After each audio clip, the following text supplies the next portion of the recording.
Assalamualaikum warahmatullahi wabarakatuh. Baiklah, pada kesempatan kali ini kita akan membahas tentang pemikiran ekonomi Islam Al-Syaibani.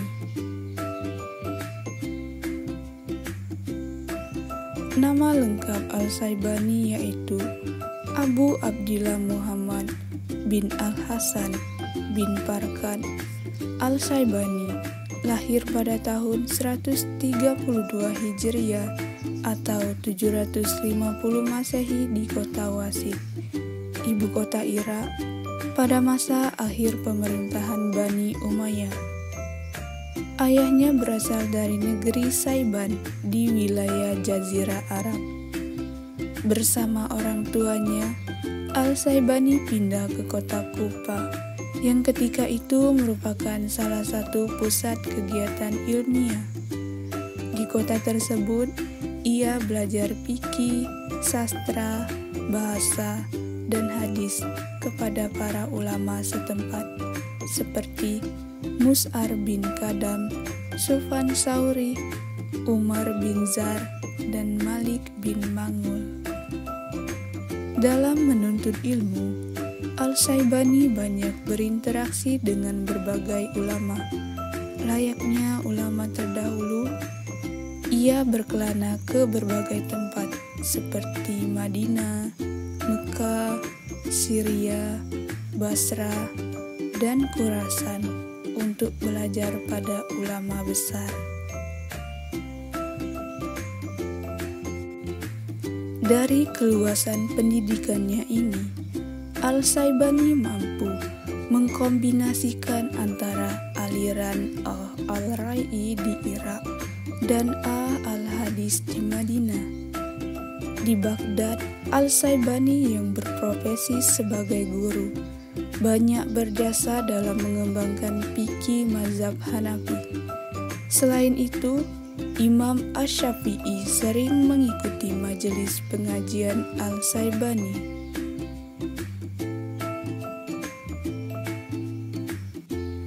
Berkat keluasan ilmunya tersebut, setelah Abu Yusuf meninggal dunia, Khalifah Harun al-Rasyid mengangkat Al-Syaibani sebagai hakim di kota Raqqa, Irak.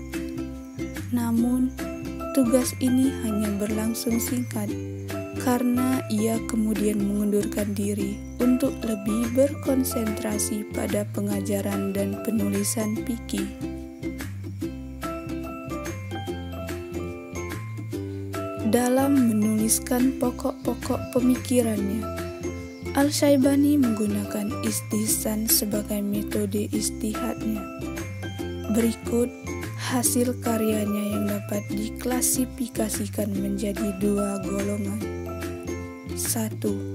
Zaril al-Riwayah, yaitu kitab yang dituliskan berdasarkan pelajaran yang diberikan Abu Hanifah, seperti Al-Mabsud, Al-Jami Al-Kabir, Al-Jami Al-Sagir, Al-Siyar Al-Kabir, Al-Siyar Al-Sagir, dan Al-Ziyadat.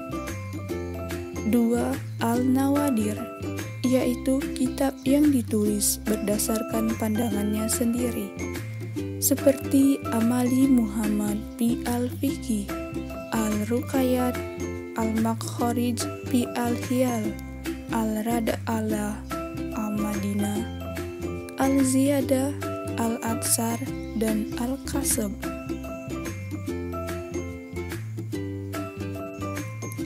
Al-Janidal menyatakan bahwa Al-Syaibani merupakan salah seorang perintis ilmu ekonomi dalam Islam. Sebagai buktinya, dapat dilihat dari pemikiran-pemikiran ekonomi yang beliau cetuskan sebagai berikut. 1. Al-Kasab atau kerja. Al-Syaibani mendefinisikan Al-Kasab atau kerja sebagai cara mencari perolehan harta melalui berbagai cara yang halal. Dalam ilmu ekonomi, Aktivitas tersebut dikenal sebagai aktivitas produksi. Produksi suatu barang dalam ilmu ekonomi dilakukan karena ia mempunyai utilitas atau nilai guna. Dalam ekonomi Islam, nilai guna tersebut diukur dari kemaslahatannya, seperti yang diungkapkan oleh Al-Syaibani, bahwa kemaslahatan hanya bisa dicapai dengan memelihara 5 unsur pokok kehidupan, yaitu agama, jiwa, akal, keturunan, dan harta. Al-Syaibani menyatakan bahwa bekerja merupakan ajaran para rasul terdahulu dan kaum muslimin diperintahkan untuk meneladani mereka. 2. Kekayaan dan kefakiran. Menurut Al-Syaibani, sekalipun banyak dalil yang menunjukkan keutamaan sifat-sifat kaya, sifat-sifat fakir mempunyai kedudukan yang lebih tinggi. Ia menyatakan bahwa apabila manusia telah merasa cukup dari apa yang dibutuhkan, kemudian bergegas pada kebajikan, sehingga mencurahkan perhatian pada urusan akhiratnya adalah lebih baik bagi mereka. Dalam konteks ini, sifat-sifat fakir diartikan sebagai kondisi cukup atau kifayah, bukan kondisi meminta-minta atau kafafah. 3. Klasifikasi usaha-usaha perekonomian. Menurut Al-Syaibani, usaha-usaha perekonomian terbagi atas 4 macam, yaitu sewa-menyewa, perdagangan, pertanian, dan perindustrian. Al-Syaibani lebih mengutamakan usaha pertanian dibandingkan dengan usaha lainnya. Menurutnya, usaha pertanian memproduksi berbagai kebutuhan dasar manusia dalam rangka pemenuhan berbagai kewajibannya. 4. Kebutuhan-kebutuhan ekonomi.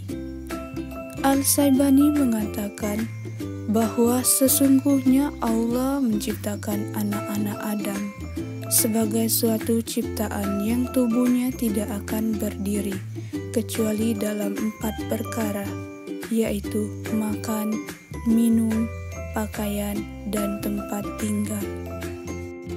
5. Spesialisasi dan distribusi pekerjaan. Al-Syaibani menyatakan bahwa manusia dalam hidupnya selalu membutuhkan yang lain. Seseorang tidak akan menguasai pengetahuan semua hal yang dibutuhkan sepanjang hidupnya. Dan kalaupun manusia berusaha keras, usia akan membatasi dirinya. And finish. Sekian pembahasan mengenai pemikiran ekonomi Islam Al-Syaibani. Semoga bermanfaat dan dapat memperluas pengetahuan kita semua. Akhir kata, wassalamualaikum warahmatullahi wabarakatuh.